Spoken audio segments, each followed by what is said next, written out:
Recording.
Boa tarde, galera. Todo mundo bem?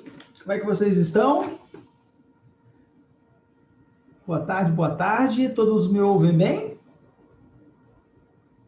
Todo mundo já tomou um cafezinho esperto? Boa tarde, Juliana. Boa tarde. Boa tarde, gente. Sejam bem-vindos. Vocês estão chegando agora. Show de bola. Hoje nós vamos dar sequência à nossa aula de socialismo, de sociologia, tratando sobre o marxismo e o materialismo histórico, a grande contribuição de Karl Marx para a interpretação da sociedade. Nós vimos ali os quatro, nós estamos vendo, na verdade, o quarteto fantástico da sociologia. Nós vimos lá o Auguste Comte, né, com a ideia do positivismo, a razão, a ciência, a tecnologia e a industrialização levam a humanidade ao progresso. Vimos o Émile Durkheim com a ideia do fato social, né, aquilo que dá sentido à sociedade, aquilo que é o objeto da sociologia em Émile Durkheim. Vimos a ação social em Max Weber, e agora nós estamos destrinchando Karl Marx a partir de um conceito fundamental do marxismo, que é o materialismo histórico, materialismo dialético, e a luta de classes, como aquilo que, né, é o motor da história, aquilo que necessariamente faz com que a história seja dinâmica e esteja em constante transformação. Então, galera, vem comigo, cheio de churumelos, tá? A galera tá chegando aí devagarzinho, sejam bem-vindos, vocês estão chegando agora, né? Em plena nossa terça-feira, duas últimas aulas do dia de voadora, né? As duas últimas aulas do dia para fechar com chave de ouro, com muita sociologia, sem precisar usar nenhuma droga ilícita, essa é a verdade, né? Mas vamos lá, galera, só para rememorar o que a gente viu na nossa última aula sobre a ideia do marxismo, né? Então, frente à Revolução Industrial, sobre as consequências positivas e negativas da Revolução Industrial, surgiram duas correntes ideológicas. Aquela corrente que partiu do olhar positivo sobre a Revolução Industrial foi o positivismo kantiano. Aquela visão, aquela análise histórica, cultural, que partiu de uma visão negativa sobre a Revolução Industrial, foram as ideias socialistas. O socialismo utópico, o socialismo científico, o marxismo, o socialismo libertário, o anarquismo, né? E aí nós vimos que o nosso foco da nossa aula é Karl Marx. Ele que fez a crítica mais consistente ao capitalismo. Mesmo com todos os erros que ele teve em suas obras, ele ainda assim ele elaborou a crítica mais consistente, mais incisiva sobre o sistema capitalista que temos, infelizmente, porque a verdade é que outros autores poderiam elaborar críticas tão boas quanto Marx, porém, todavia, no entanto, não elaboraram. Ou se elaboraram, foram censurados pelo próprio capitalismo, né?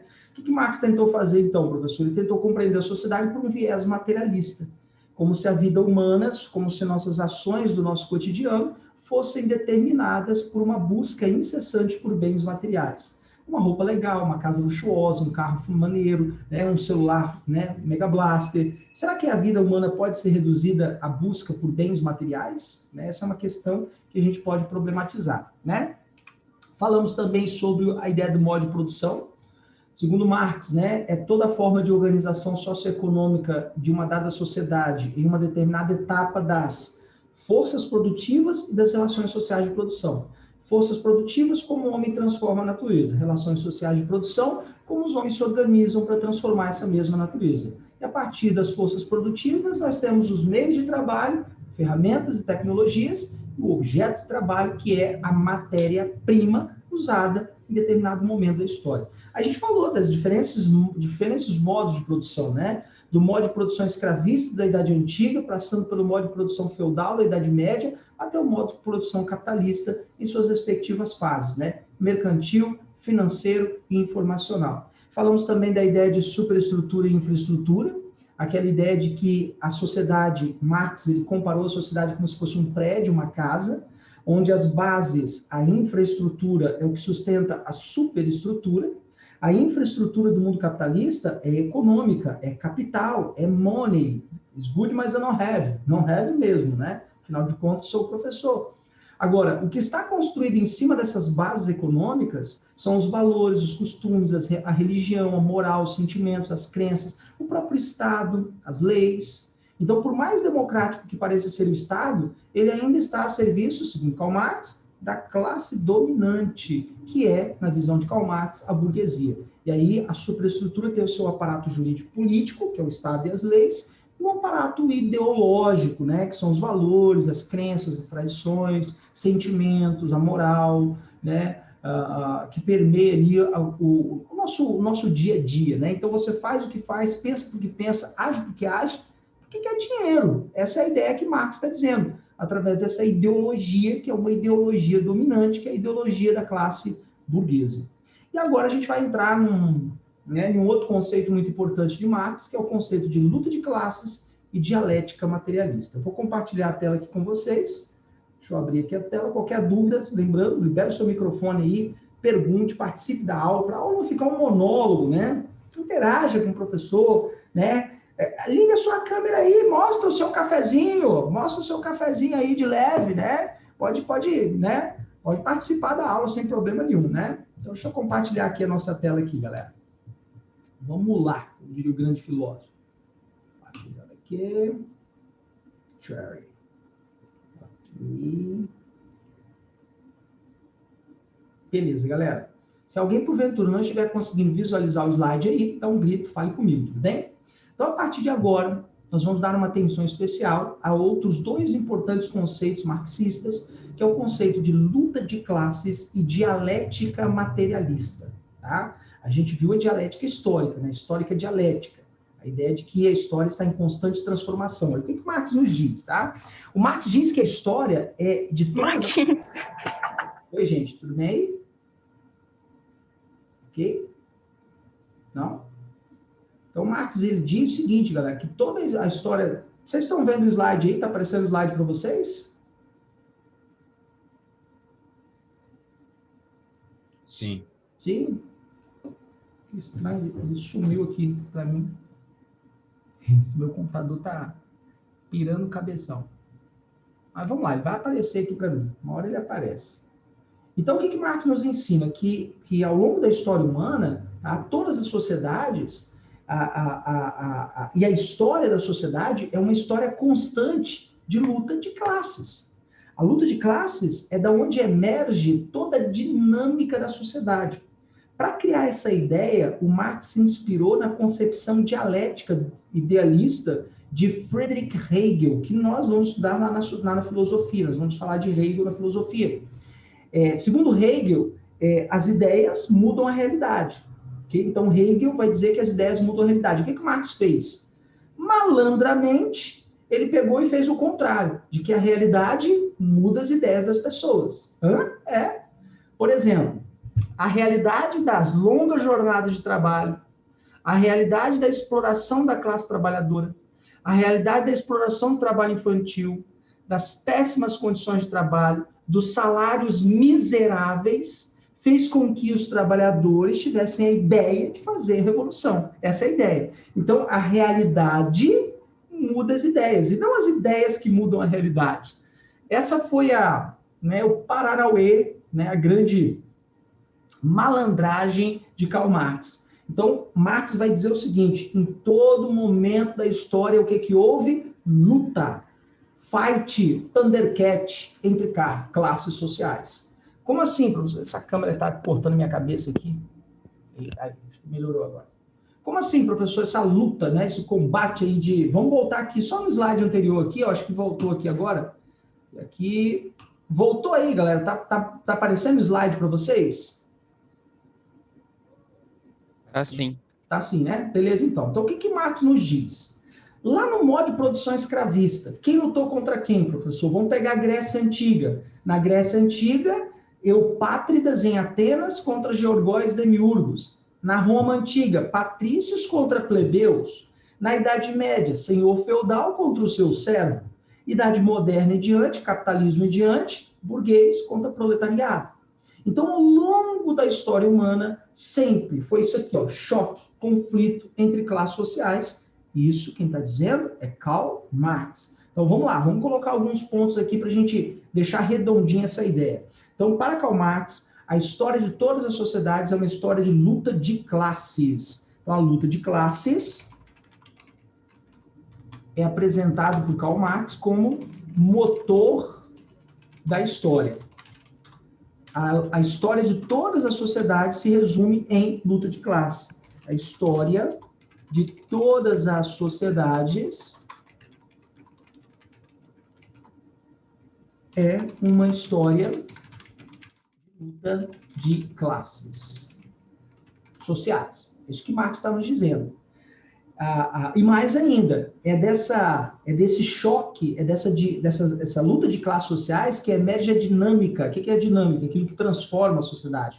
Então, a história humana é construída por forças antagônicas o tempo todo, ok? Então, a história humana é construída por forças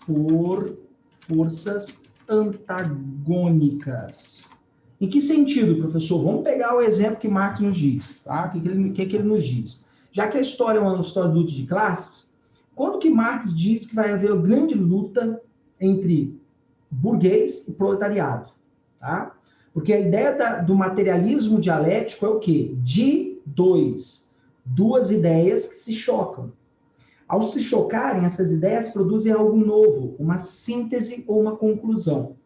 Então, a tese capitalista segundo Marx, iria se chocar com a tese socialista, e do choque entre capitalismo e socialismo, algo novo surgiria, uma síntese, uma conclusão, que, segundo Karl Marx, era o comunismo.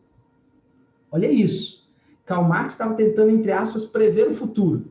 Segundo ele, o choque entre a proposição ou tese capitalista e a oposição ao capitalismo, a antítese, né? A oposição ao capitalismo é o quê, professor? O socialismo. Com o choque entre capitalismo e socialismo, algo novo surgiria, que seria o comunismo. Aí eu pergunto para você, meu amado aluno que está aí do outro lado da telinha com sangue no olho, né? O olho de Tandera, a visão além do alcance. Quando foi o momento da nossa história que capitalismo e socialismo se chocaram?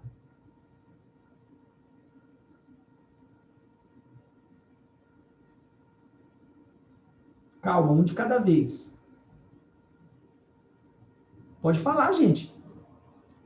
Foi na Guerra Fria? Ah, meu garoto, foi na Guerra Fria. Te pergunto, o mundo virou comunista? Não. Quem venceu a Guerra Fria? Capitalismo, não. Perfeito, meu garoto. Então Marx errou. Entende? Lamento dizer, Marx errou. O Marx dizia que com o choque do capitalismo com o socialismo, algo novo, uma síntese, uma conclusão surgiria, que seria o comunismo. Só que com o choque do capitalismo e socialismo que vivenciamos na Guerra Fria, período posterior a 1945, final da Segunda Guerra, até 1991, quando cai a União das Repúblicas Socialistas Soviéticas, o mundo presenciou a derrocada do comunismo, do socialismo e a vitória do capitalismo. E até então, aos dias de hoje, nós não temos nenhum outro modelo ou sistema que possa fazer frente ao capitalismo. Não temos. E aí as pessoas vivem de fantasmas. Fantasmas comunistas, fantasmas do socialismo, cuidado, os comunistas vão tomar o país, dessas coisas assim. As pessoas vivem disso, né, de impor o medo através de fantasmas. Quando é que houve um risco iminente para os comunistas tomarem o poder no Brasil, professor? Uma única vez. 1935, intentona comunista. Uma única vez no Brasil, os comunistas realmente tentaram tomar o poder. E depois disso aí, acabou. Ah, professor, mas e durante o regime militar brasileiro? Tentativa de pôr de golpe nenhum, que foi uma armação danada dos militares para justificar o regime militar. Vocês vão estudar a história lá com o tio Gicleiton, né? Gicleiton, o menino Gicleiton, tá? Vamos lá, galera. Dúvidas sobre materialismo dialético? Tranquilo. Legal, então. Show de bola. Então, vamos lá. Emile Durkheim diz que o objeto da sociologia é o fato social. Ok? Max Weber vai dizer que o objeto da sociologia é a ação social. E Karl Marx vai dizer que o objeto da sociologia é a luta de classes. Quem entender qualquer sociedade, qualquer lugar do mundo, entenda a luta de classes que existe entre aquela sociedade. O choque, o materialismo dialético. Se você entender a luta de classes, você vai entender como funciona aquela sociedade. Se você entender quem é o opressor, quem é o oprimido, quem está no poder e quem está subjugado, você vai entender qualquer sociedade, segundo o marxismo. A gente pode reduzir a vida humana a uma luta de classe, professor? É claro que não, gente. Bobagem sem tamanho. Vocês vão estudar a Revolução Francesa. A Revolução Francesa colocou frente a frente quem? Burguesia contra o antigo regime, o absolutismo. E aí o que vai acontecer? Em 1793, Luís XVI perde a cabeça. Literalmente falando, ele é decapitado. Beleza. Pronto, a burguesia venceu, né, professor? Não. Entre a própria burguesia, eles começaram a brigar. Jacobinos e girondinos disputando o poder. Os próprios burgueses lutando entre si. E sabe o que eu acho que aconteceria se a classe trabalhadora chegasse ao poder? Eles mesmos iam começar a lutar entre si pelo poder. Entende isso? Muito provavelmente, se um dia a classe trabalhadora, o proletariado, conseguisse ascender ao poder, o inimigo da própria classe trabalhadora seria a própria classe trabalhadora e ela ia lutar entre si para decidir quem ia governar, quem ia administrar. Infelizmente, é essa a realidade, gente, tá? Infelizmente. Dramático, né? Então, não adianta mudar o sistema. Não adianta mudar o país, tomar o poder no país e falar, pronto, agora vai ser socialismo. Se as pessoas não mudarem aqui, ó, sabe? Aqui. Tem que mudar aqui.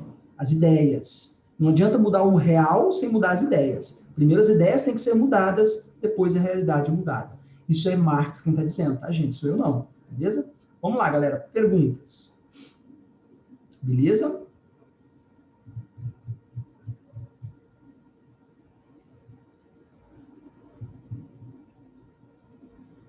Então, vamos lá. Vamos dar sequência, então. Então, um outro conceito muito importante de Marx, que para mim é humilde opinião, é o que Marx acertou na mosca, ele acertou ligeiro, sabe? Deu aquele, né? Aquele golpe ninja, foi o conceito de mais-valia, tá? Na concepção marxista, o capitalismo se sustenta como, professor? Através da exploração da força de trabalho da classe trabalhadora. É assim que o capitalismo se sustenta, explorando milhões e milhões de pessoas em longas jornadas de trabalho. O capitalismo só existe por quê? Porque tem trabalhador que vende a sua força de trabalho. Eu vendo minha força de trabalho, força de trabalho intelectual, pelo menos eu acho que é, né? Às vezes, para dar aula para algumas turmas, às vezes é uma força de trabalho até mais física do que intelectual. Moleque, desce daí, senta na cadeira, fulano, vai para a sala. Às vezes é mais física do que intelectual. E aí, o que acontece necessariamente nesse mundo? O burguês, o que ele é? Ele é o dono dos meios produtivos. É o cara que é o proprietário da fábrica, o proprietário das máquinas, o proprietário da matéria-prima, da indústria. O burguês é o cara que é dono dos meios produtivos. E o proletariado, como ele não tem propriedade privada, ele não é dono de nada, só resta ele o quê? Vender a sua força de trabalho em em troca de um salário, que às vezes é um salário miserável. Tudo bem? E é aí que entra o golpe ninja da burguesia. Segundo Marx, a burguesia no sistema capitalista, ela oculta, ela esconde do trabalhador a sua real situação.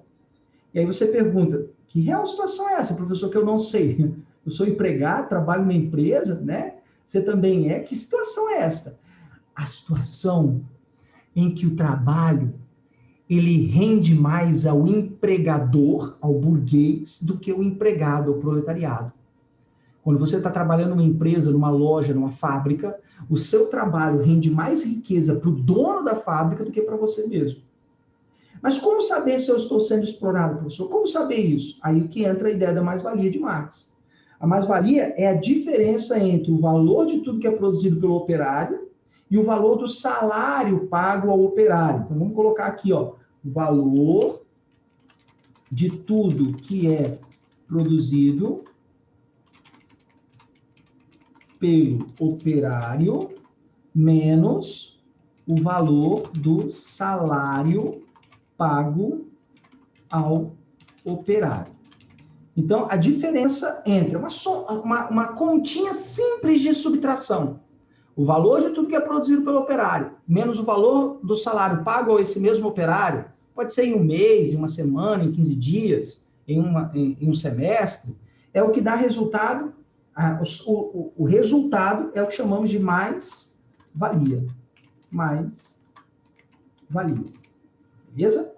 Tá, professor, explique isso direito. Vamos lá, vamos pegar um exemplo, vamos fazer um exemplo bem lúdico, né?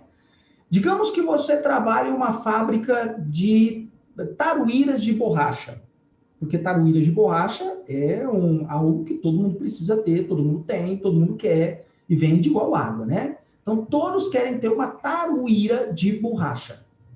Em um dia nessa fábrica, vamos fazer a conta junto aqui, ó. Vou pegar esse aqui de referência. Deixa eu pegar esse aqui de referência. Vou pegar esse aqui. Aqui, ó. Vou botar aqui no cantinho. Em um dia de trabalho, você produz quantas taruíras operando uma simples máquina? Em um dia de trabalho, você produz em média, vamos botar aí, vamos arredondar para fazer continha simples, né? Você produz 100 taruíras de borrachas. Em um dia de trabalho, você produz 100 taruíras de borracha, ok? E em um mês, professor, em um mês, aproximadamente, você vai produzir 3.000 taruíras, já que um dia você produz 100, e um mês, em 30 dias, isso é regra de 3 simples, né? Em 30 dias, você vai produzir 3.000 taruíras de borracha. 30 dias é igual a 3.000 taruíras de borracha. Beleza? E aí a pergunta aqui que não quer calar é o seguinte: cada taruíra é vendida a quanto, professor? Cada taruíra vale R$10. Então, uma taruírazinha, aquela taruíra bonitinha, sabe? Aquela que fica transparente na parede, que você vê o coração dela pulsar, é tão bonitinha que a bichinha é, né? Cada taruíra é vendida a R$10. Significa que 3.000 taruíras vão ser iguais a R$30.000. Olha isso. Em um mês, você produziu R$30.000 para aquela fábrica em taruíras de borracha. Você sozinho operando uma máquina. Em um único mês. E aí vai o burguês e te paga quanto? Salário mínimo. Qual é o valor do salário mínimo que está agora mesmo, gente? Eu acho que é R$1.100, não é isso? Eu acho que é 1.100, né? R$1.100, né? Vamos colocar aqui R$1.100. R$1.100 é o valor do salário mínimo. E aí, como é que eu faço a conta, professor? Valor de tudo que é produzido, 30.000. 30.000 menos o valor do salário pago, 1.100. 1.100. E aí, o resultado, eu tenho a mais-valia. Me ajuda aí, galera. Vocês estão com a calculadora aí. Dá quanto isso? Acho que dá 28.800. 28.900, não? Acho que é isso, 28.900. R$28.900. O que são esses 28.900? É a mais-valia. Ou seja, todo o seu trabalho em um mês, 30 dias, gerou mais riqueza para o burguês do que para você. Você ganhou R$1.100. O burguês faturou 28.900. Isso é a mais-valia, galera. A mais-valia é quando o trabalho rende mais ao burguês do que o patrão, né? Que ao trabalhador. Olha isso. Doideira isso, né? A mais-valia é o que Marx vai dizer, é a mola propulsora do capitalismo. A mais-valia é a mola propulsora do capitalismo. É aquilo que explica a riqueza do burguês. Por que o burguês é tão rico? Porque ele explora a mais-valia. É o que explica a riqueza do burguês. Porque o burguês não trabalha, né, professor? Segundo Karl Marx, não. Segundo Karl Marx, o burguês não trabalha, que é um erro, tá? É um erro.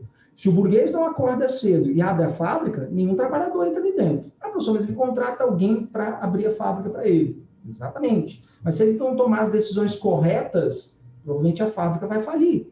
Se ele não fizer as compras corretas da mercadoria, da matéria-prima, das máquinas, provavelmente ele vai falir. Se ele não tomar as decisões corretamente, ele que é o chefe, ele que é o manda-chuva, provavelmente a empresa vai falir. Então, as mesmas decisões, elas são uma forma de trabalho intelectual, mas são. Meu pai sempre dizia, galera, e é uma filosofia bem... Meu pai só estudou até a quarta série primária, tá, gente? E meu pai sempre dizia uma frase para mim que eu guardo até hoje no coraçãozinho. A caneta é mais leve do que a enxada. Olha a frase de profundo conhecimento do meu pai. A caneta é mais leve do que a enxada. Não estou desqualificando alguém que trabalha na lida no campo com enxada, não. Não sei se alguém aqui já capinou um lote. Eu já capinei, cara. Enche os dedos da bolha de dedo, dói toda a coluna, dói as costas, dói o braço, sabe? É um trabalho árduo, mas tão digno quanto de um engenheiro, de um médico, de um advogado. Então, o que explica, então, professor, a riqueza do burguês? A exploração da mais-valia. É isso que, essa é a grande, digamos assim, né, a sacada ninja de Karl Marx. E aí o que a gente pode concluir? Que o trabalho gera mais riqueza para o patrão do que para o trabalhador. Ok? É isso que a gente pode concluir. Vamos lá, pessoal. Perguntas. Todo mundo entendeu essa ideia da mais-valia? Sim. Legal, então. Então, vamos lá. E aí existem dois tipos... Pode falar, gente. Não? Tranquilo? Beleza. Então, existem dois tipos... Deixa eu ver se tem alguma pergunta aqui no chat aqui. Guerra Fria. Guerra Fria, Luísa. Oi, Luísa. Abri sem querer. Haha. Ui, desculpa. E com o cabelo tudo para cima. Que isso, meu Deus? Vamos lá, então. Nenhuma pergunta aqui no chat. E aí, galera, né? O que Marx diferencia muito, e é muito interessante para a gente? Dois tipos de mais-valia. A mais-valia absoluta e a mais-valia relativa. Então, vamos diferenciar aqui, ó. A mais-valia absoluta, mais-valia absoluta e a mais-valia relativa. Ok? Vou trazer o pato Donald para cá um pouquinho. Beleza, vamos lá. O que é a mais-valia absoluta? Ocorre quando eu aumento a jornada de trabalho sem aumentar a remuneração. Se eu aumento a jornada de trabalho do trabalhador, ele vai produzir mais. Produzindo mais, aumenta o quê? A mais-valia. Né? Com certeza. Se eu colocar o trabalhador para mais tempo, trabalhando mais de 1 hora, mais de 8 horas por dia, 9, 10, ele vai aumentar a produtividade. Aumentando a produtividade com o mesmo salário, a mais-valia aumenta. Entende? E a mais-valia absoluta é proibida por lei no Brasil e em vários países no mundo. Sabe o local do mundo onde não, a mais-valia absoluta não é proibida? Chuta.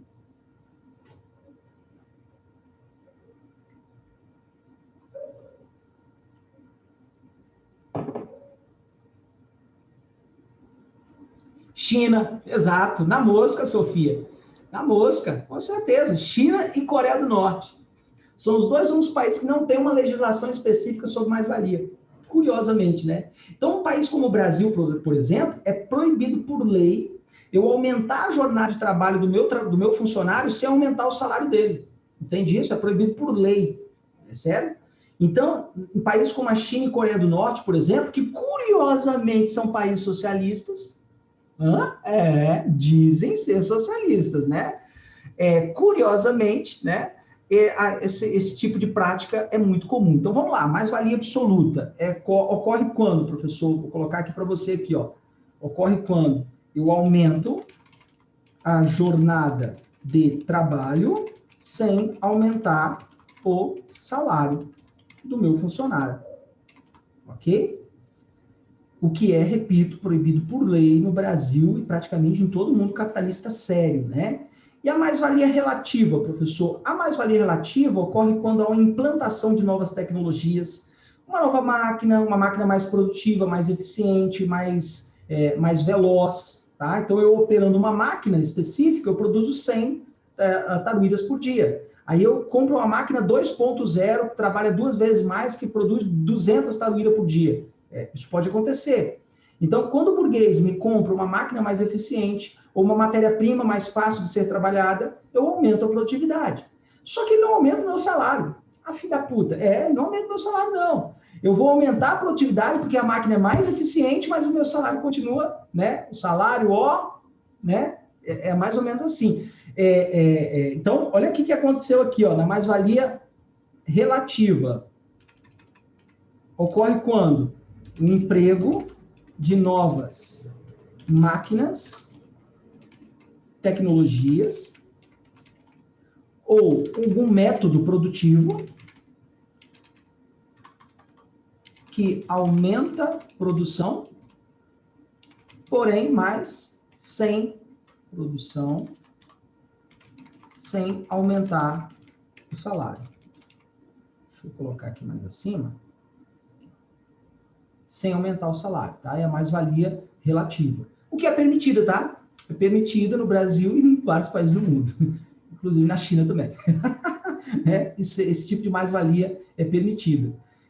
Coloca uma nova máquina mais produtiva, eu produzo mais, mas ganho mesmo, continuo ganhando mesmo. Entende? Isso é perfeitamente... Na verdade, é o que o burguesia sempre ambiciona. Máquinas mais eficientes, mais produtivas, para gerar mais produtividade. Mais produtividade significa mais-valia. Entende? Vamos lá, galera. Todo mundo entendeu a diferença entre mais-valia absoluta e mais-valia relativa? Tudo bem. Beleza? Show de bola. Deixa eu ver se tem alguma pergunta aqui no chat. Gente, vocês estão meio tristes hoje, hein? Vamos tomar um cafezinho, galera, hein? Tomar um cafezinho, né? Ninguém pergunta nada, tudo bem, tá tranquilo. Opa, acho que alguém vai fazer uma pergunta aqui, ó. Sofia, prof, quando vem um prof, a mais-valia relativa gera desemprego estrutural? Boa, Sofia, com certeza, muito inclusive, tá? Existem, vocês sabem, a geografia tipifica 2 tipos de desemprego, o desemprego conjuntural e o desemprego estrutural. O conjuntural é quando existe uma conjuntura política, econômica, uma conjuntura de pandemia que gera desemprego. E o desemprego estrutural é quando o homem é substituído pela máquina, entende? Então, a mais-valia relativa, com certeza, se eu pego um robô que faz a função de um homem, esse robô vai substituir esse homem e ele vai gerar produtividade, né? Explica a relativa de novo? Vamos lá, explico sim. Lohane, né? Lohane e Lohan? Como assim? 2 irmãos? Irmãos, que legal. Então, vamos lá, mais-valia relativa, né? Todas as vezes, eu tô trabalhando na fábrica, e a minha máquina produz, eu trabalhando nessa máquina, operando essa máquina, ela produz 100 taruíras todo dia. Aí o burguês descobriu uma nova máquina, vindo da China, e olha isso, veio da China, que produz ao invés de 100, 200 taruíras no dia. Muito mais eficiente, muito mais produtiva, muito mais veloz, essa máquina é muito mais produtiva. Aí ele vai, joga a máquina fora e coloca a máquina nova, e eu continuo operando aquela máquina, né? Só que agora a máquina é muito mais eficiente. Eu aumento a produtividade sem que o meu salário fosse aumentado. Agora, importante, se o salário for aumentado, não significa mais-valia, tá, gente? Não é uma mais-valia relativa nem absoluta, tá? Beleza? Vamos lá, perguntas. Show? Então, quem é o proletariado nessa história, professor, nessa história? O proletariado é aquele que vende sua força de trabalho para quem? Para o burguês. E o burguês é quem? Aquele que paga o salário ao proletariado. Miserável, mas paga. Né? Miserável, mas paga. Vou pegar como exemplo a minha profissão, né? Eu como professor. Gente, eu não fui, em nenhum momento da faculdade, eu fui treinado, me ensinaram a operar plataformas digitais. E aí veio a pandemia. Eu já trabalhava muito. Com as plataformas digitais, o trabalho praticamente dobrou. Ah, professor, mas você está em casa, né? Tranquilo, dando aula de casa. Gente, eu preferia 1 milhão de vezes estar dentro de sala de aula, cuspindo saliva no meu aluno. Ah, que nojo, cuspindo saliva, né? Olho no olho, sabe? Bebendo cafezinho com o meu aluno, do que, sabe, o meu aluno vendo o fundo aqui, né? Esse meu guarda-roupa, né? E eu olhando para uma tela de computador. Por que isso, professor? Porque acumulou trabalho. Veio a pandemia, a gente foi para casa. Aí a gente teve que aprender a operar as plataformas digitais. Elas já existiam, né, professor? Já existiam, mas ninguém usava, porque as aulas eram presenciais. Não havia nem tempo para nós, professores, ficar manuseando plataforma digital. O aluno prefere, eu acredito eu, né, também, prefere a aula presencial. E aí, galera, nossa, só na primeira semana eu pirei o cabeção, porque eu tive que aprender a operar 4 plataformas digitais diferentes. E não era só operar. Você tinha que preparar material, depositar na plataforma para o aluno, gravar as aulas, baixar as aulas no computador, depositar as aulas na plataforma para o aluno, pegar o link, disponibilizar no grupo do aluno, tinha que mandar as questões para a plataforma para o aluno responder, selecionar as questões do livro para o aluno responder, corrigir as questões direto na plataforma. Meu irmão, isso é difundir o cérebro. Agora não, agora a gente vai se adaptando, a gente vai, né, vai se adaptando aos novos tempos. Mas o que aconteceu? Acumulou função, mas não aumentou o meu salário. Meu salário continuou o mesmo. Olha o que eu estou dizendo. Acumulou funções em cima de mim, ok? Minha jornada de trabalho aumentou, porque eu trabalho mais em casa do que antes, trabalhando na escola, porque agora eu tenho que preparar material, disponibilizar na plataforma, e eu trabalho isso onde? Em casa, tenho que fazer de casa, home office, né? Home office, né? E aí, aumentou o salário? Não. O que é isso? Mais-valia absoluta. Entende isso? Aumentou a jornada de trabalho, mas não aumentou o meu salário. Entende? E é claro que, né? Você vai fazer o quê? Ah, professor, fica puto, faz a revolução socialista. Só eu sozinho? Eu e todos os trabalhadores, né, da educação no Brasil estamos submetidos a esse mesmo regime. Ou trabalha ou está desempregado. E antes de estar desempregado, é melhor estar trabalhando. Ou não, né? Sei lá, vendendo arte ali na praia. Né? E olha que eu faço uma arte legal. Se eu me der uns aramezinhos aí, eu tranço esse negócio e vai ficar louco. Então, se vê o professor vendendo arte na praia, gente, compra, tá? A arte do professor, compra. Professor de dreadzinho, né? A barbichinha, compra a artezinha do professor, tá? Tudo bem, galera? Perguntas, vamos lá, dúvidas? Tranquilos? Show, né? Vamos continuar, então, aqui nosso parangolê. Vamos lá, então. Outro conceito importantíssimo de Marx é o conceito de ideologia. Isso aqui é importante, você pode usar, inclusive, na redação, tá, galera? Segundo Marx, a lógica capitalista, como é que ela funciona? Ela é baseada na relação de exploração e dominação. A lógica capitalista é exploração e dominação, em que a burguesia explora a força de trabalho da classe trabalhadora. Não é muito diferente do que era na escravidão, não, tá? Em que o senhor explorava o seu escravo. E que a classe trabalhadora, ela é mantida ignorante sobre a sua real situação, por aquilo que Marx chama de ideologia. Então, eu sou um ignorante, porque eu sou submetido a essa relação de trabalho e não faço nada para mudar. Entende? Para Marx, a ideologia é o conjunto de ideias, valores, instituições e leis que expressam a visão do mundo da classe dominante. Quem é a classe dominante? A burguesia. Então, vamos colocar isso aqui no nosso slide, tá? É um conjunto de... O que é a ideologia? É um conjunto de ideias, valores, práticas, conjunto de ideias, valores, práticas, instituições, leis, deixa eu ver um pouquinho, leis, tá? Que expressam a visão de mundo da classe dominante, que expressam a visão de mundo da classe dominante. Professor, quem é a classe dominante? A burguesia. Então, quando você está assistindo um filme, a visão de mundo daquele filme é a visão de mundo da classe dominante. Quando você vai para uma escola e a escola te ensina que você tem que ser um profissional de sucesso, é a visão de mundo da classe dominante. Que você tem que fazer um curso superior, é a visão de mundo da classe dominante. Porque só fazendo um curso superior você vai ter sucesso, é a visão de mundo da classe dominante. A própria ideia de sucesso é uma visão de mundo da classe dominante. Quem disse que você precisa ter um curso superior para ter sucesso? Para ser feliz? Entende isso, gente? Ok? Quem disse que você tem que perder horas em frente a um computador assistindo uma aula de sociologia e filosofia para ser feliz? Isso é a ideologia da classe dominante. E quem é a classe dominante? É a burguesia, que diz que você tem que estudar, estudar, estudar. Estudando você vai passar, passando você vai ter um diploma, tendo um diploma você vai ter o trabalho, tendo trabalho você vai ter renda, tendo renda você vai comprar uma casa legal, um carro legal, ou não. O que tem de gente aí formado, né, infelizmente desempregado. Ou seja, a realidade do capitalismo é muito mais complexa do que essa ideia de ideologia. É muito mais complexa. Então, se eu fosse definir ideologia, é um conjunto de ideias, ideologia, ideias, valores, práticas, instituições, leis que expressam a visão de mundo da classe dominante, que é necessariamente, né, a classe burguesa.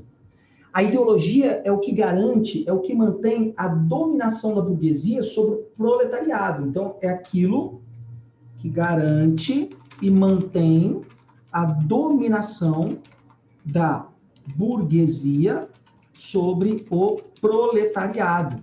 Sabe qual é o sonho de todo trabalhador? Sabe qual é o sonho de todo trabalhador? Alguém respondeu aqui, hein? Ó. Fala aí, qual é o sonho de todo trabalhador? Fala, gente. É ser o quê? É ser patrão, gente. Ficar rico, exatamente, é ser o burguês. O sonho de todo trabalhador é se tornar um burguês. É ter dinheiro e se tornar um burguês, é mandar. Entende isso? Na época da escravidão, curiosamente, muitos escravos tinham escravos. Entende? Muitos escravos eram detentores de escravos. Assim que eram alforriados, compravam escravos. E o que é o capitalismo? O capitalismo é isso. É nós, né, tendo o sonho de ter o que é Bruno Bagunça e Gicleiton, né, os donos do Aproveste. Eles são professores que montaram o seu próprio negócio. Entende isso? Eu trabalho junto com o Bruno Bagunça, a gente trabalha junto em outra escola. Entende isso? Eles são os trabalhadores que se tornaram burgueses. Ah, filho da puta, é exatamente, filho da puta nível hard, né? Depois eu corto essa parte do filho da puta, tá? Vamos lá, galera, pergunta aqui, ó. Prof, tem uma moça que fala que a classe média só não se rebela porque um dia ela quer ser a classe alta. Exatamente, é isso mesmo. Só que esse dia nunca vai chegar. Aqui, ó, tá até aqui, ó. Só que esse dia nunca vai chegar. Combinamos. Quem foi que escreveu? Foi o Arthur, meu garoto. Combinamos, ó. Você leu meu pensamento, eu li seu pensamento. Só que esse dia nunca vai chegar, galera, tá? Porque a classe alta nunca vai permitir esse tipo de coisa. Nunca. Você acha mesmo que a burguesia vai permitir que a classe trabalhadora ascenda? É ruim, meu irmão. Sabe quando começou? Olha que interessante isso. Há 2 anos atrás, eu viajei de avião pela primeira vez. Eu e a senhora Dona Maria, minha esposa. A gente viajou várias vezes, na verdade. Fomos para o Rio 3 vezes, fomos para Salvador. Cara, foi a primeira vez que eu entrei no avião. Eu fiquei maravilhado, né? Mas na época, cara, eu comprei passagem de avião a R$100. Vai comprar uma passagem de avião hoje para o Rio de Janeiro, sem contar que você tem que pagar agora a bagagem também. Teve um momento da história do Brasil que o pobre, pelo menos a classe média, ele começou a dar uma ascensãozinha. A burguesia ficou puta e falou, como assim? Sabe quem relata isso pra gente? O sociólogo brasileiro chamado Gessé Souza, no livro A Elite do Atraso. Ele mostra como que a burguesia brasileira, rancorosa, uma burguesia brasileira que não tolera a possibilidade de um pobre ter um carro, de um pobre poder viajar de avião, de um pobre poder comprar a sua própria casa. Ele não tolera isso. De um pobre estudar na mesma escola de que o filho dele estuda. Entende isso? Ele não tolera sob nenhuma hipótese. E aí, né, ele vai boicotar qualquer possibilidade do pobre ascender socialmente. Foi o que foi o golpe sobre Dilma. Se é que foi golpe, né? É o que o Gessé Souza, nesse livro que é brilhante, é um livro chamado A Elite do Atraso, é um livro de um sociólogo brasileiro, o melhor, na minha opinião, é o melhor sociólogo brasileiro hoje, vivo no Brasil, é o Gessé Souza. Não só A Elite do Atraso, ele tem um outro livro também muito bom, A Classe Média no Espelho. Entende? A Classe Média no Espelho, muito bom também. Então, deixa eu ver aqui se tem mais gente para fazer. A rebelião não é armada e violenta. Um jogo social não militar governamental.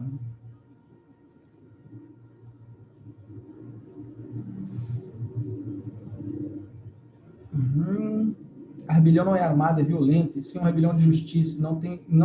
Aí não tem jeito. Tem coisa que só resolve na violência. Que horror. Eu particularmente, eu sou contra a violência, tá, gente?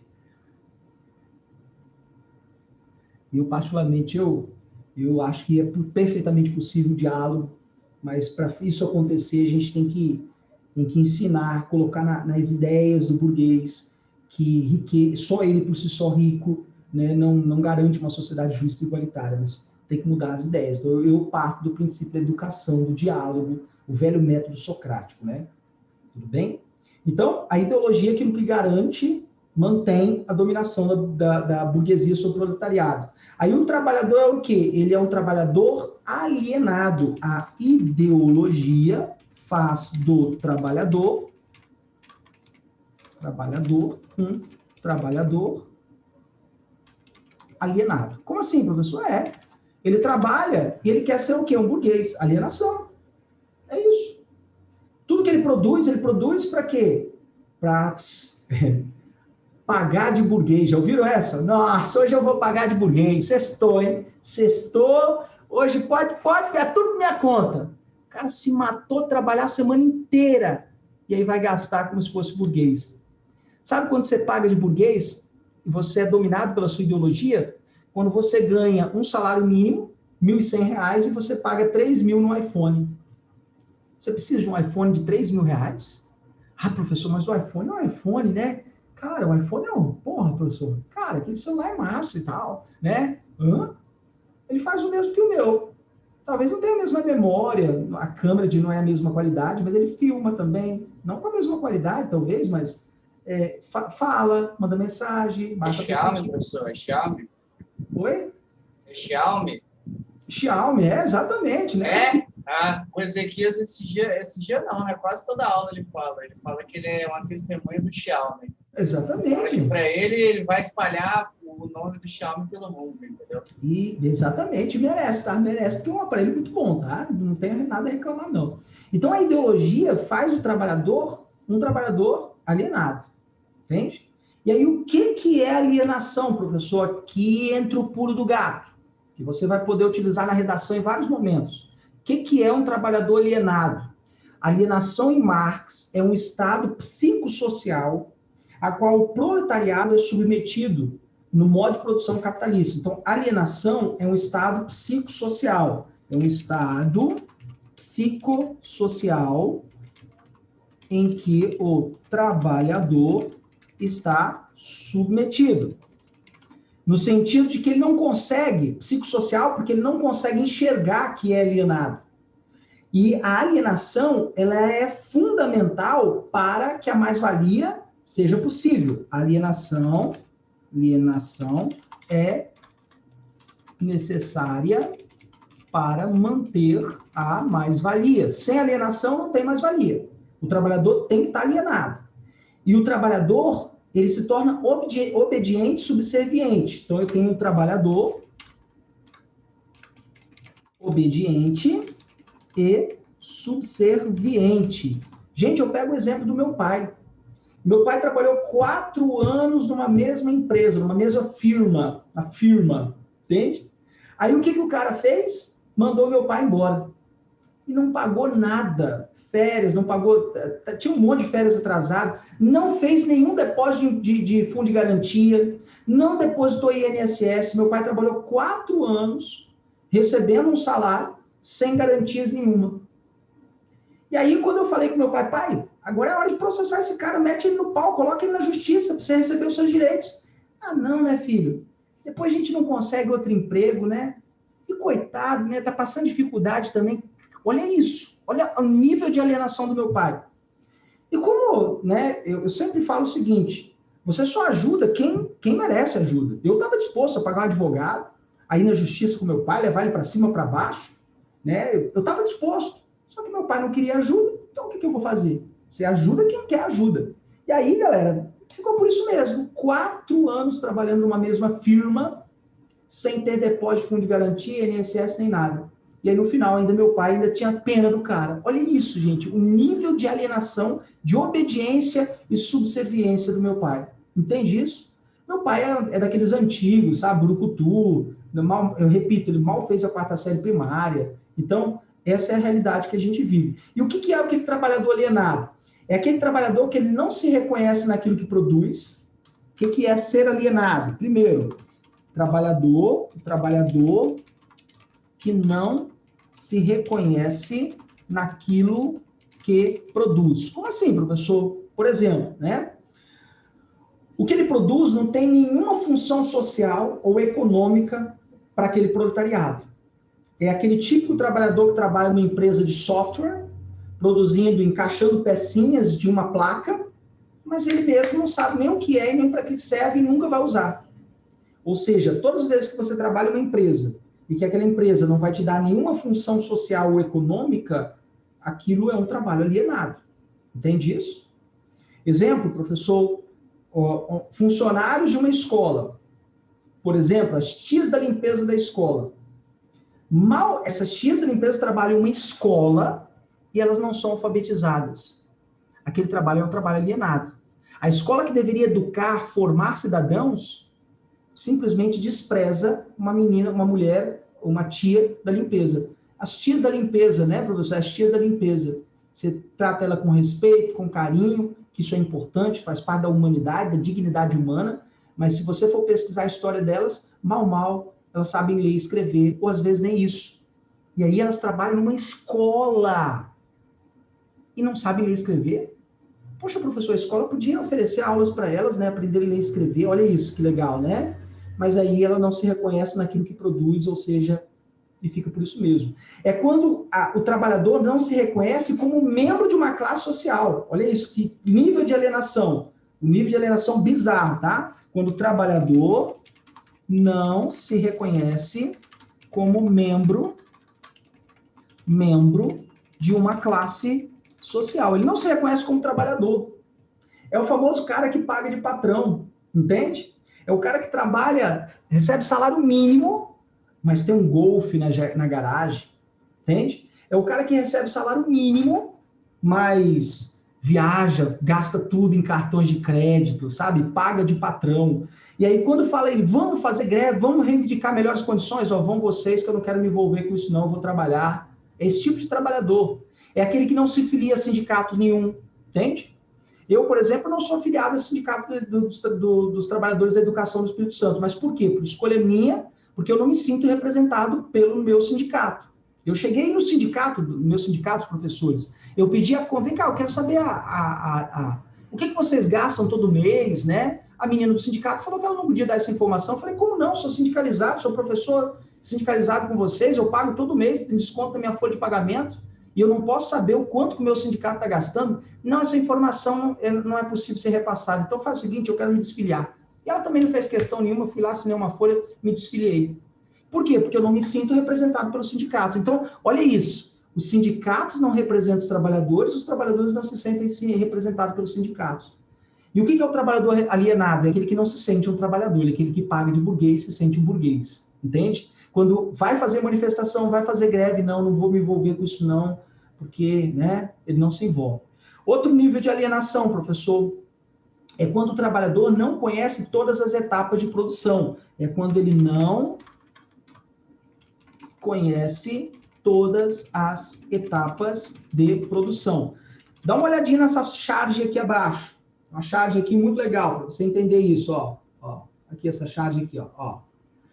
Vou me aposentar amanhã. E sabe o que eu vou fazer? Andar até o fim desta linha de montagem e descobrir o que eu estou fazendo há 30 anos. O cara trabalha 30 anos na empresa e ele vai andar até ali no final da linha da montagem para saber o que ele está produzindo. Isso é um trabalhador alienado. Quem assistiu o filme Tempos Modernos de Charlie Chaplin?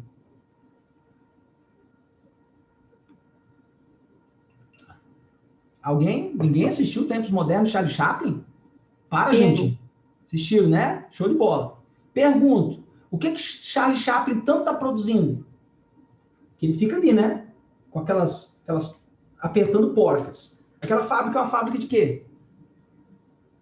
Não mostra, o filme não mostra. Por que não mostra? Justamente para mostrar a ideia de um trabalhador alienado. Todos ali estão alienados. Entende? Por quê? Porque não entendem todas as etapas de produção, não sabem sequer o que estão produzindo naquela fábrica. Tudo bem? E mais, galera, é aquele cara que não consegue adquirir o que produz. Produções, de produção, não consegue adquirir o que produz. Então, digamos que eu trabalho na fábrica da Ferrari. Eu vou lá colocando, eu fico lá só encaixando os bancos dentro de uma Ferrari. Entende? Eu consigo comprar uma Ferrari com R$1.100? Jamais serei. Eu uso muito isso, eu trabalho numa escola particular que a mensalidade é R$1.900. Entende? R$1.900. Eu sempre pergunto ao meu aluno quando eu chego nessa aula, será que o filho do pedreiro que trabalhou nessa escola aqui, construindo essa escola, será que ele estudou nessa escola? Será que ele tem dinheiro para trabalhar nessa escola? Entende isso? Será que a X da limpeza, os filhos dela podem estudar aqui na escola? Ok? Entende? Ou seja, quando ele não consegue adquirir aquilo que ele produz, ele é um trabalhador alienado também, segundo Karl Marx. Bem? O trabalhador, né, ele retira seu sustento do seu salário e não do seu trabalho. Então, quando o trabalhador ele retira o seu sustento do salário e não do trabalho, ele também é um trabalhador alienado. Como assim, professor? Por exemplo, se o burguês para de pagar o salário, ele não tem dinheiro para botar comida na mesa. Entende? Repito, se o burguês para de pagar o salário do cara, ele não tem comida para botar na mesa. Ou seja, não é o trabalho, ele não conquista o pão da mesa dele com o trabalho dele, mas com o dinheiro que ele recebe pelo trabalho dele. Entende? Nesse sentido, todos que trabalham em troca de um salário são alienados. Eu sou alienado. Entende? Todos que trabalham em troca de um salário são excepcionalmente alienados. Vamos lá, galera. Todo mundo entendeu essa ideia de alienação em Marx? Professor, você repete esse último exemplo, fazendo favor? Claro, vamos lá. O que Marx diz que é aquilo que dignifica o homem? É o trabalho. Vou até complementar aqui. O trabalho é o que nos humaniza. Entende? É o que nos diferencia dos animais. É pelo trabalho que nós conquistamos aquilo que é o básico da nossa sobrevivência, alimento, entende? Aquilo que põe na nossa mesa para a gente comer. Só que qual é o problema do mundo capitalista? No mundo capitalista, o seu trabalho, você vende ele. É como se fosse uma prostituição, entende? Você se prostitui, você vende seu trabalho por um salário miserável e o pão da sua mesa não é o seu trabalho que conquista, mas é o salário. Você depende do seu salário para botar comida na sua mesa. Todas as vezes que você depende do seu salário para botar comida na sua mesa, você é um trabalhador alienado. Ah, professor, então como eu deveria ser? Igual aquele pessoal que vive na roça, né? Que você planta, colhe e leva... Exatamente. Um trabalhador não alienado é um indígena, por exemplo, que produz para subsistência. Plantou a famosa mandioca, né? Plantou a mandioquinha ali, esperou a mandioquinha crescer, acordou cedinho, foi lá, tirou a raiz, fez a raiz e comeu ele mesmo com as próprias mãos que plantou, ele também comeu. Esse é um trabalhador não alienado. É um trabalhador que sabe dar valor ao trabalho, não valor em dinheiro. Entende isso? Não é valor em dinheiro, não, porque a gente tem a ideia de trabalho ser avaliado em dinheiro. Isso é um mundo capitalista. Mas é o valor real, o valor de valorizar o trabalho, entende? Eu tive um aluno, por exemplo, numa dessas escolas que eu trabalho, que um dia ele chegou para mim, professor, dá uma olhadinha nesse meu livro aqui. Aí ele trouxe um livro para mim, na hora que eu peguei o livro, que eu abri o livro, era um livro-cofre. É um daqueles livros que é um cofrezinho, disfarçado de livro, mas é um cofre. Na hora que eu abri, só tinha nota de 100. Eu falei, menino, o que é isso? Você roubou um banco? Não, professor, isso aí é minha mesada. Sua mesada? Tem quanto aqui? Tem 5 mil reais, professor. O menino tinha 5 mil reais de mesada. 5 mil reais de mesada. Você sabe o que é 5 mil reais de mesada todo mês? O menino não sabe, não tinha, ele não sabia como gastar. Aí ele guardava onde? No livro-cofre dele. Aí ele trouxe para eu ver. Tinha uma exposição de relíquias na escola, ele trouxe o livro-cofre para me ver. Aí eu falei, menino, vamos guardar isso no cofre da secretaria da escola, porque alguém pode roubar. Você acha, professor? Ué, vamos guardar. Aí fomos lá, guardamos o livro-cofre dele. E aí a mãe dele foi chamada na escola e eu pedi, olha, eu gostaria de falar com a mãe dele, né? Porque aí ele era um menino super gente boa, super alto astral, mas todo mundo que se aproximava dele se aproximava com interesse, porque ele pagava tudo para todos. Era tanto dinheiro que ele pagava lanche, pagava sorvete, biscoito, ele pagava para todo mundo. E aí todo mundo se aproximava dele por interesse. Aí eu conversei com a mãe, o seu filho, ele sabe quanto custa as coisas, mas ele não sabe o valor real das coisas. Ele não sabe dar valor ao trabalho, ele não sabe dar valor a quanto trabalho foi gasto para produzir certa mercadoria. Eu tentei explicar a mãe dele com óculos escuros, dentro de uma sala da direção, dopada de remédio. Ah, professor, mas meu filho é um menino tão bom, com um coração tão grande. Eu falei, sim, mas as pessoas estão se aproveitando dessa bondade dele, se aproveitando, não por amizade verdadeira, mas porque querem alguma coisa em troca. Porque ele paga lanche. Já falei, mas ele é um menino tão bom, né, professor? Aí eu falei, bom, tentei ajudar. Entende isso, gente? Tudo bem, galera? Vamos lá. Perguntas. Professor, aqui, seguinte, você falou ali sobre como o trabalhador, nesse esquema aí do Marx, às vezes não se reconhece como o próprio trabalhador. Tenta sempre se ver acima da classe que ele realmente está, entendeu? Hoje em dia, com esse esquema aí das redes sociais, com cada vez as pessoas tendo mais voz, e vários grupos aí se organizando, ideologia e etc., às vezes a gente consegue observar até o contrário, entendeu? De, tipo, a pessoa às vezes querendo se incluir em determinado movimento que ela não faz parte. Ou, pelo menos, as pessoas desse movimento dizendo que ela não pode fazer parte. Meio que como um exclusivismo, entendeu? Sim. Aí a minha pergunta é, até onde você acha que alguém que não faz parte teoricamente não faz parte de determinado movimento pode falar por ele? Tipo, por exemplo, uma pessoa rica e comunista, entendeu? Ou uma pessoa branca defendendo pauta do movimento negro. Isso é muito complicado. Ou uma pessoa hétera do movimento LGBT, etc. Isso é muito complicado. Há várias questões em torno disso, né? Questões humanitárias, questões, às vezes, até sociais, que são muito mais latentes do que, propriamente dito, só o discurso em si. Então, se você perguntar assim, como é ser um careca? Eu não sei, eu tenho cabelo na cabeça. Só um careca vai saber a verdade sobre ser careca. Como é ser um homossexual? Eu não sei, porque eu sou hétero, entende? Então, há questões que fica difícil para eu entender a realidade. Mas não me impede de se colocar no lugar do outro, tudo bem? E abraçar a bandeira LGBT, por exemplo, por dignidade humana, por mais humanidade. Isso não me impede. É o que o Arthur colocou aqui muito bem. Empatia. A capacidade de se colocar no lugar do outro. Entende? Isso não me impede. Se fôssemos levar isso ao pé da letra, um homem jamais poderia ser um ginecologista, porque ele não tem o objeto de estudo dele.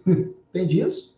O homem não pode ser um ginecologista porque ele não tem o objeto de estudo dele, que é o órgão sexual feminino. Então, há várias questões, com certeza, Diogo, várias questões polêmicas. Agora, tem o discurso, e tem aquilo que é o fato, a ideologia de fato. Então, eu, mesmo não sendo homossexual, eu posso sim defender o amor, tá? O amor vence qualquer barreira. Eu posso defender que casais homoafetivos possam adotar crianças, levando em consideração que é um casal hétero que abandonou aquela criança. Então, por que não? Entende? E mais ainda, quem sou eu para julgar alguém? Um mero mortal de carne e osso, né? Entende isso, Diogo? Então, a sua pergunta é muito complexa, exige hermenêutica muito grande, mas agora, estar do lado, né, da justiça, da igualdade, dos direitos humanos, do amor, da paz, entende? É uma questão que independe de movimentos. Eu acho isso, sabe? É minha opinião, ok? Tudo bem? Entendi, professor. Obrigado. Beleza? Vamos lá, galera. Perguntas, dúvidas? Tranquilo. Beleza? Então, o que Marx vai nos dizer, vai nos ensinar sobre o trabalho? O trabalho é o que nos humaniza, o trabalho é o que nos diferencia dos outros animais. Todos os animais no mundo fazem o quê? Trabalho? Não. Eles caçam, predam. Nós não. Trabalhamos para produzir nosso próprio alimento. Nós não dependemos de outros para sobrevivência, por exemplo. Então, o mundo humano é um mundo essencialmente do mundo do trabalho. O trabalho é um elemento capaz de nos humanizar. Então, o trabalho é o elemento... já coloquei aqui, é o que nos humaniza, tá? É o que nos diferencia dos animais. O trabalho, ele é alienado, quando ele é alienado, ele nos desumaniza. Então, o trabalho, quando ele é alienado, o trabalho alienado nos desumaniza, ou seja, tira a nossa humanidade. Então, existe um clipe do Pink Floyd, uma banda que eu gosto muito, eu esqueci o nome da música agora, The Wall, acho que é a música. Enfim, que mostra justamente... Another Brick in the Wall? Meu garoto, show de bola, essa música é mesmo. Que mostra justamente, o clipe é profundamente filosófico, sabe? Profundamente toca na ferida do capitalismo, entende? Da ideia da alienação. Alienação que começa onde? Infelizmente, nas escolas. Entende? Infelizmente, a alienação começa numa sala de aula, quando um professor chega e fala: menino, estuda porque você precisa ter nota. Gente, isso é um erro monstruoso. Você não precisa ter nota. Você precisa aprender. Entende isso? Estuda porque se você não tiver nota, você não passa. Não. Ele não precisa de um número para qualificá-lo. 10, nossa, que menino brilhante. Grandes bosta, é um número. Às vezes o menino com a menor nota é o menino mais inteligente, o menino com a maior nota é o robô. Ele só repete o que foi colocado para ele. Entende? Então, o número não resume o que são vocês. Então, não resumam a vida de vocês a um 100 numa redação do Enem, a um 900 numa redação de Enem, a um 1000 numa redação do Enem. Professor, tirei 100 na redação do Enem, que tristeza. Não resumam a vida de vocês a um número. Estudem, se esforcem mais do que nunca agora, que vocês estão tendo a oportunidade, com todas as diversidades, para vocês aprender, porque aprender é para toda a vida. Aprender para um concurso, aprender para uma prova de vestibular, e aí você vai conseguir abrir as portas a partir do momento que você aprende. E aprender é para formar o caráter, a ética como cidadão, se tornar um ser humano melhor, né? E aí, nesse sentido, eu acabei de assistir essa semana um filme chamado Professor, na Amazon. Quem tiver a Amazon, assista o filme Professor, que esse menino que fez Piratas do Caribe, esqueci o nome dele, fez Piratas do Caribe, o nome dele é... sumiu aqui o nome dele, o ator que fez Piratas do Caribe, é um ator muito bom, e mostra muito bem isso, a ideia de quando você percebe que está no mundo e faz só parte de uma engrenagem de um todo, mas ele descobriu, infelizmente, isso tarde demais, quando descobriu que ia morrer. Dei spoiler do filme, depois vocês vão assistir o filme, O Professor, né? Tudo bem, galera? Perguntas, dúvidas?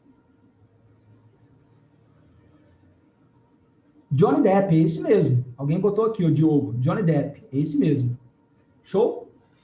E aí, galera, né, o que seria então, professor, a revolução do proletariado? Né? Aqui, ó, só para resumir para vocês aqui, olha que legal isso aqui, ó. Deixa eu colocar aqui em tela cheia. Isso aqui é o exemplo clássico de alienação e mais-valia. Exemplo clássico de alienação e mais-valia. O que você disse para aquele funcionário? Para que ele trabalhe mais depressa. Quanto você paga para ele? R$20 por dia. E de onde você tira o dinheiro para pagar ele? Vendo a mercadoria, horas. E quem produz a mercadoria? Ele.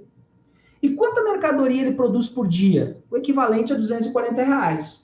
Então não é você que lhe paga, mas ele que te paga R$220 todo dia para você mandá-lo trabalhar mais depressa.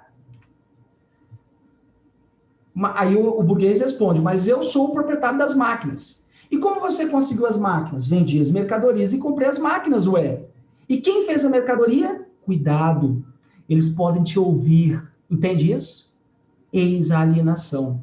As pessoas não percebem isso. Entende? Entenderam a lógica dessa charge, galera? Ok?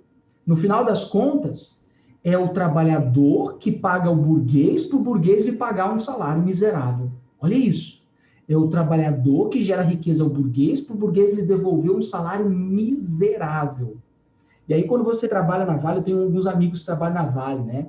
E aí eles andam com aquele uniforme que parece, né? Parece que não tiram do corpo de ele, parece que virou uma segunda pele. E eles têm orgulho. A Rota. Ah, porque eu trabalho na Vale, né? Chegou a Rota que trabalha na Vale. É porque eu trabalho na Vale. Ah, é sério? É, trabalho na Vale. É a empresa que vem me buscar na porta da minha casa, me dá plano de saúde. É a empresa que me dá garantia de férias, né? A empresa que é uma empresa boa de trabalhar. É a nossa, é uma empresa de sonhos de todo trabalhador, né? Quando a empresa teve de lucro? Ah, teve bilhões. É mesmo? É. Você ficou com quanto desses bilhões?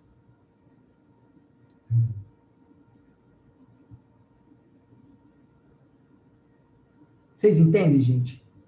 Acabou meu café. Acabou. Porra do café acabou. Fico puto com esse negócio desse. Ele ficou puto com um negócio desse, né?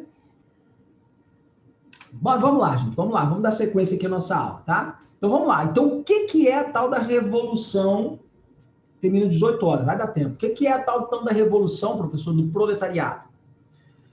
Contra toda essa alienação, contra toda a ideologia da burguesia, a ideologia dominante, contra toda a contradição do capitalismo, o Marx defende uma revolução do proletariado.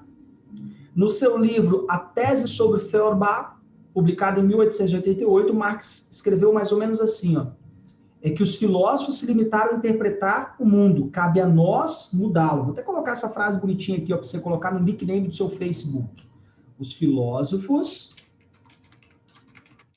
se limitaram a interpretar o mundo, vírgula, cabe a nós mudá-lo. Olha isso. Mudá-lo em que sentido, professor? Fazer revolução, horas. Quer mudar a realidade que você vive? Vamos mudar, vamos começar por nós mesmos, vamos ser a mudança que queremos no mundo, sabe? Então, quer ser essa mudá-lo, tá? Então, os filósofos, eita nós.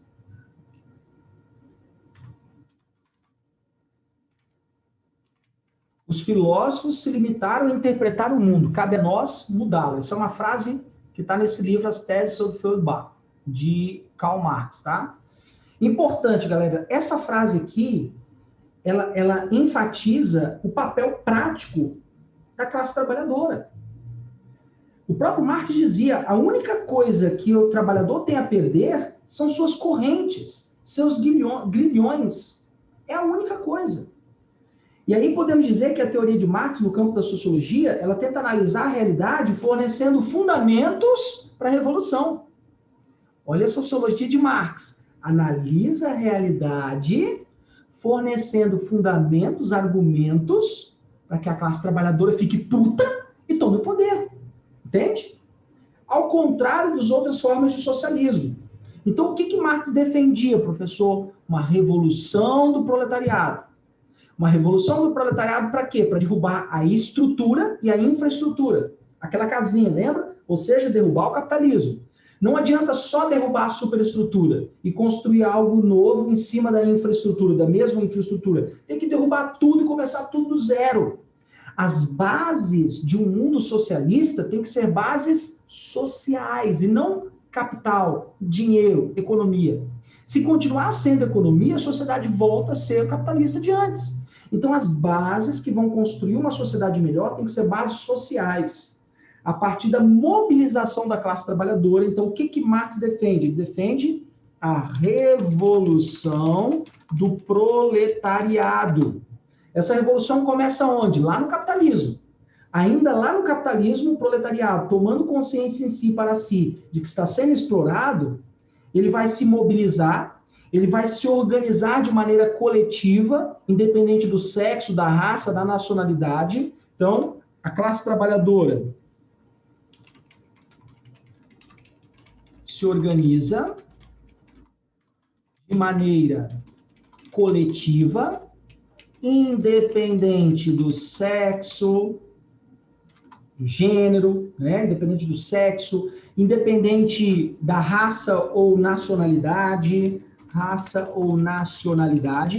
trabalhadores do mundo, univos, né? Camaradas, né? Olha isso, revolução, galera, isso é revolução. E aí, pessoal, né? Eles tomariam o poder das fábricas, derrubando o burguês. E aí, unidos, eles tomariam o poder das fábricas. Tomariam as fábricas, derrubando o burguês. Quando finalmente a classe trabalhadora tomasse os meios produtivos das fábricas, aí pronto, saímos do capitalismo, fomos para o socialismo. Lá no socialismo, né, os meios produtivos seriam coletivizados. E o Estado, que antes era um Estado burguês, aqui, ó, opa, deixa eu voltar aqui, ó. Antes aqui, o Estado era um Estado burguês. Como assim, professor? Ele tá quem está governando no controle é a classe burguesa, ok? Agora o Estado se torna um Estado proletariado. Ou seja, quem está no poder só a classe trabalhadora. Estado proletariado. Quem está no poder é a classe trabalhadora. Então, essa classe trabalhadora, uma vez no poder, ela ia coletivizar os meios produtivos. Coletivização dos meios produtivos. O que é coletivizar os meios produtivos, professor? A fábrica não é mais do burguês. A fábrica é de todos os trabalhadores que nela trabalham. E todos os trabalhadores vão pegar os salários, o dinheiro, o lucro produzido, e vão dividir igualmente entre todos os trabalhadores da fábrica. Professor, que interessante isso é. Isso é a revolução. Todos os lucros da fábrica sendo igualmente divididos entre todos os trabalhadores funcionários da fábrica. Isso é coletivização dos meios produtivos. Ok? E mais, qual o objetivo do socialismo? Promover a igualdade, estabilizar os meios de produção, promover a justiça social. O objetivo aqui é promover a igualdade e a justiça social. Que lindo, professor, lindo, gente, lindo, sabe? Aí eu pergunto para vocês, qual foi o país socialista no mundo que a classe trabalhadora tomou o Estado, tomou os meios produtivos, tomou as fábricas, tomou a indústria?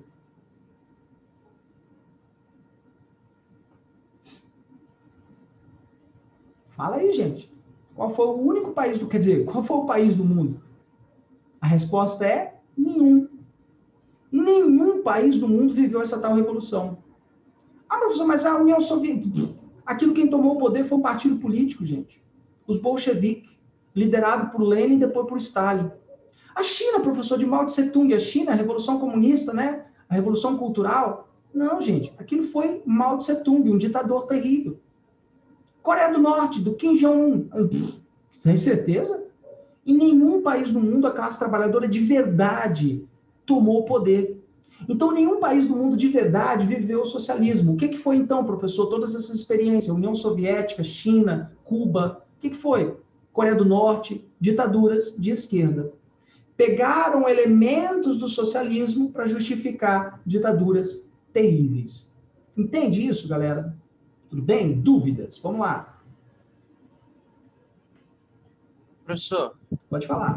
se o que define o burguês é ter os meios de produção, Uhum. uma vez que esse suposto proletariado tomasse o governo, quer dizer, essa suposta parcela do proletariado tomasse o governo para governar teoricamente proletariado, Uhum. eles não se tornariam burgueses também, visto que eles teriam os meios de produção?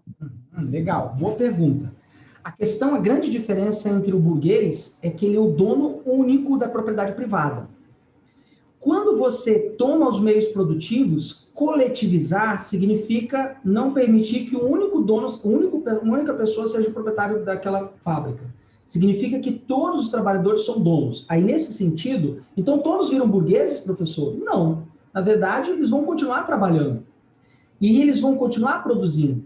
E não só vão continuar produzindo e trabalhando, então eles não são burgueses, porque eles continuam trabalhando, continuam produzindo. Agora, o único diferencial é que os lucros daquilo que eles produzem é igualmente dividido entre todos. Entende isso? Então, nesse sentido, por ser uma coletivização e não uma propriedade privada, nesse sentido ele não se torna um burguês. Tudo bem? Beleza, entendi. Ok, vamos lá, galera. Perguntas?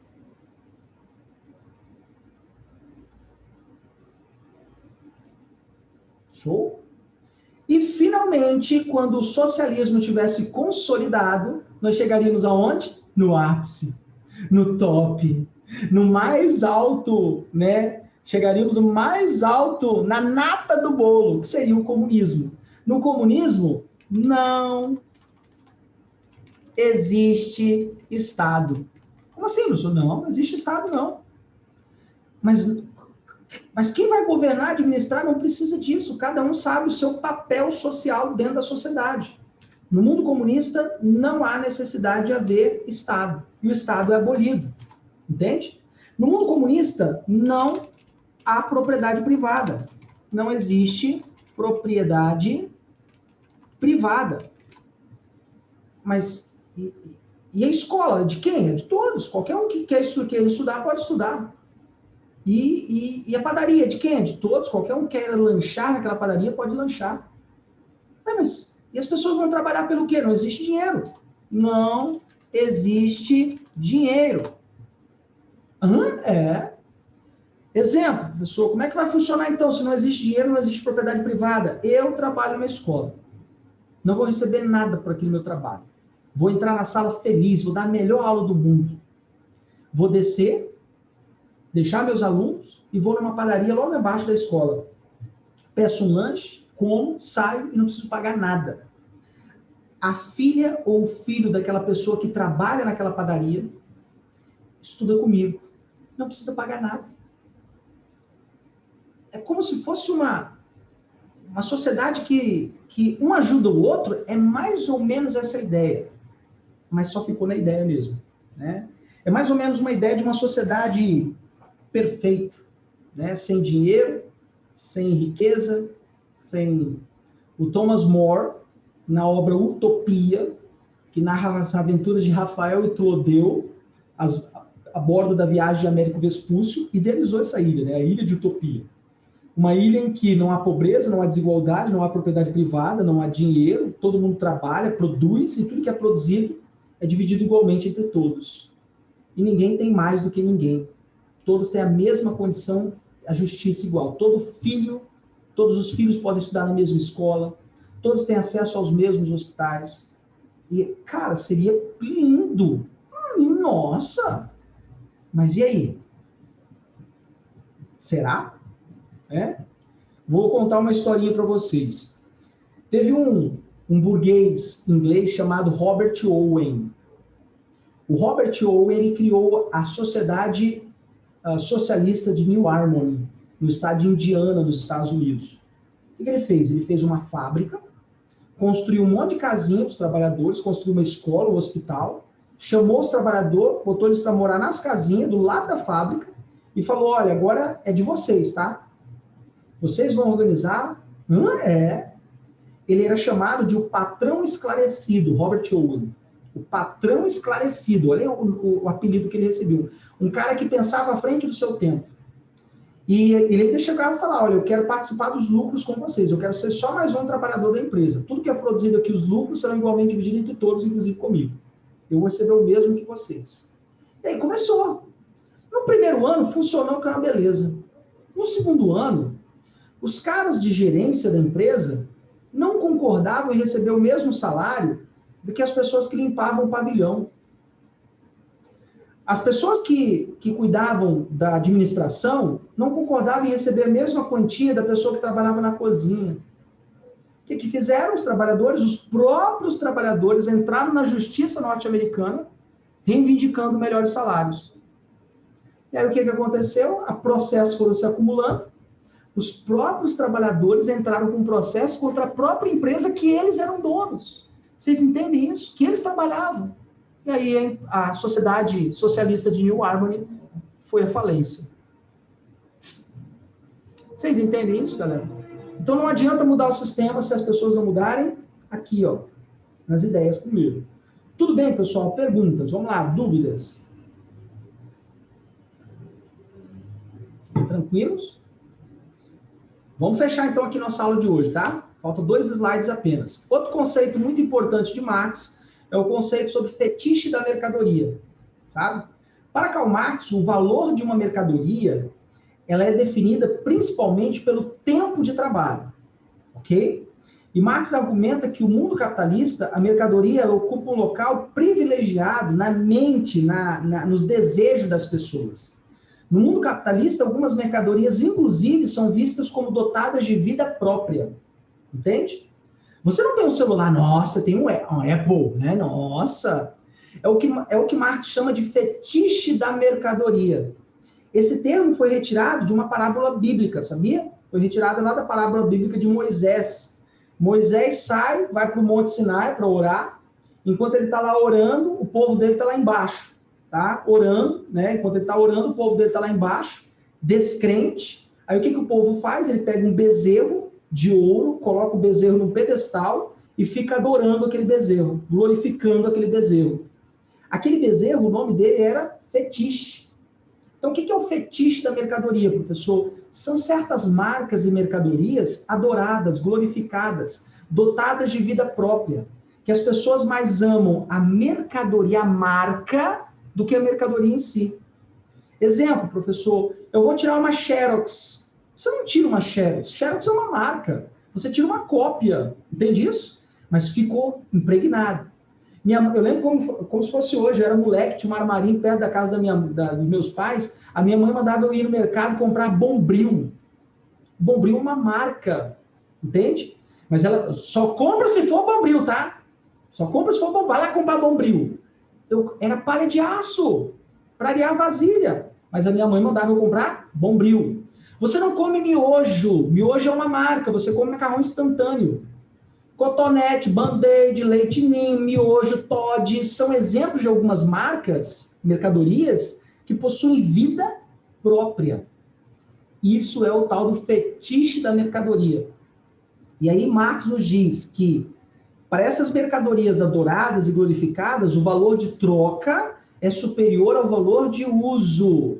Vamos guardar isso com carinho. Vamos primeiro pontuar aqui o que é essa ideia do fetiche da mercadoria. É quando uma mercadoria ou marca passa a ser adorada, idolatrada. Ok? Adorada, idolatrada, glorificada. Ela é dotada de vida própria. Uma mercadoria dotada de vida própria. Quanto vocês acham que a Nike como marca vale hoje no mundo? A Nike, sabe? Sabe o que significa a palavra Nike? Alguém sabe aí? Nike? Não? Alguém sabe? Nike? Dou-lhe uma, dou-lhe duas? Não? Ninguém sabe. É a deusa grega lá? Isso, vitória, a deusa grega da vitória. Né? Nike, em grego, significa vitória. Inclusive, né? É o bater das asas da deusa Vitória. Olha que lance, né? Olha, né? O bater das asas da deusa Vitória. A Apple, né? Essa maçãzinha mordida aí. Tá? E vocês sabem que a maçã é simbologia em várias culturas do mundo, tá? Na cultura judaico-cristã, a maçã é a maçã do pecado. Na Idade Média, a maçã era símbolo ali do fruto envenenado que Branca de Neve mordeu. A maçã mordida é símbolo da Apple, sabe? Uma marca. Por que mordida, professor? É sinônimo de prazer. Quando você morde alguma coisa, você sente um gosto, sabor, prazer. Você tem prazer em manusear um aparelho da Apple, um tablet, um iPhone, um computador. Entende isso? E aí, galera, né? O que essa mercadoria possui? Ela possui vida própria. Você não tem um carro, você tem uma Ferrari. Nossa! Você não tem um carro, você tem uma Ferrari, meu irmão. Isso não é um carro, isso é uma Ferrari. Entende isso?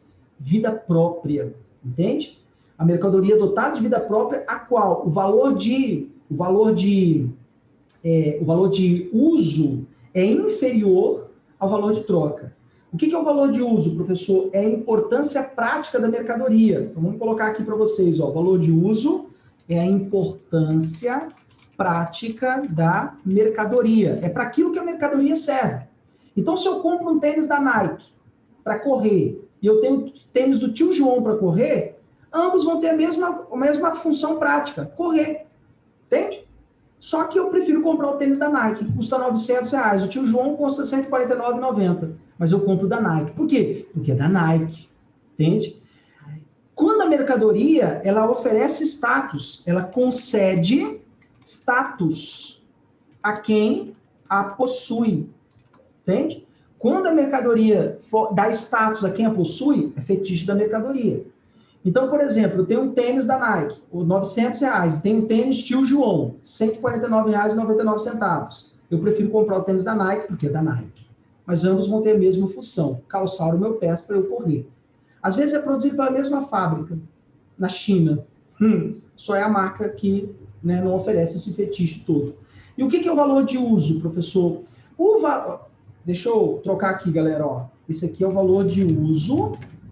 O que é o valor de troca? Tá? O valor de uso é a importância prática da mercadoria. O que é o valor de troca? É a importância simbólica atribuída à marca, ao modelo. Então, o valor de troca é a importância simbólica atribuída à marca, ao modelo.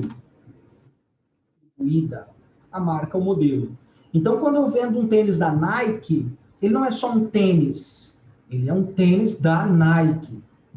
Quando eu vendo o carro da Ferrari, não é só mais um carro, é uma Ferrari que eu estou vendendo, é uma BMW que eu estou vendendo.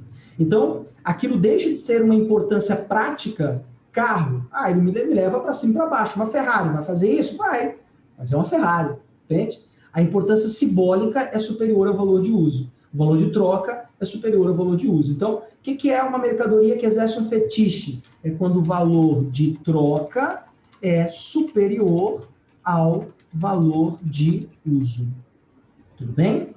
Vamos lá, galera. Perguntas, dúvidas? Professor, eu não sei se foi não sei se foi você mesmo que falou isso, mas sabe a Gucci?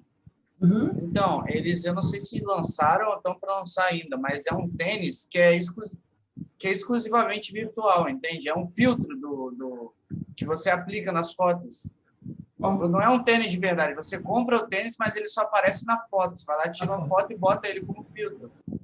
Qual que é o valor de uso disso, professor, desse produto? Entende isso? A pergunta que não quer calar. Estou sabendo disso agora, para você ter uma ideia, tá? Sabendo disso agora. Mas a pergunta que não quer calar, qual é o valor de uso? Professor, para enfeitar minhas fotos. Né?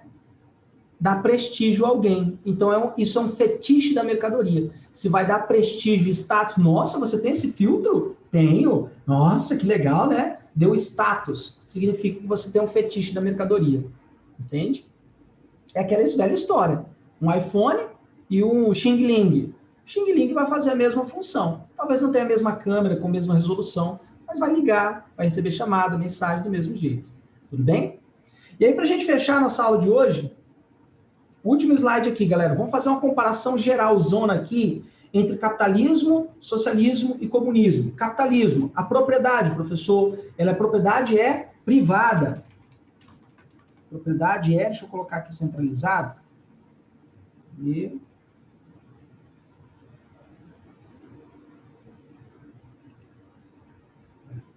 propriedade é uma propriedade privada. No socialismo, professor, como é que é a propriedade? No socialismo, a propriedade é coletivizada. Ela deixa de ser privada, coletivizada. E no comunismo, não há propriedade privada. Beleza? Qual é o objetivo do capitalismo? O objetivo do capitalismo é bem simples: lucro. O objetivo do socialismo é o bem-estar social.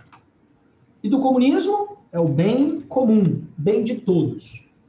Divisão social do trabalho, como é que é lá no capitalismo? Divisão de classes, luta de classes, ok? Lá no capitalismo, a divisão social do trabalho é uma divisão fundamentada na luta de classes. Então, divisão social do trabalho, luta de classes. Luta de classes. Quem é que está lutando contra quem, professor? Burguês versus proletariado. No comunismo, professor, no comunismo, deixa eu voltar aqui, no socialismo, perdão, no socialismo eu tenho a vitória do proletariado. Se o proletariado venceu, não tem mais luta de classes. E aí no comunismo, não há classes sociais. Por que não há classes sociais? Porque todo mundo é igual. Então não há diferença de classes sociais. O Estado capitalista, o Estado é um Estado burguês, está sob controle da classe trabalhadora. No socialismo, o Estado é proletariado, está sob controle do proletário. No comunismo, não existe Estado. Tudo bem? Isso é um quadro comparativo, bem sintético, diferenciando capitalismo, socialismo e comunismo. Dúvidas, galera? Perguntas? Tudo bem. Beleza? Deixa eu ver se tem alguma pergunta aqui.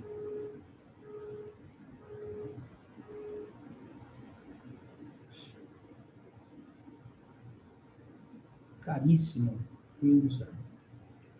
Beleza, então, gente. Então, a gente fecha nossa aula por aqui hoje.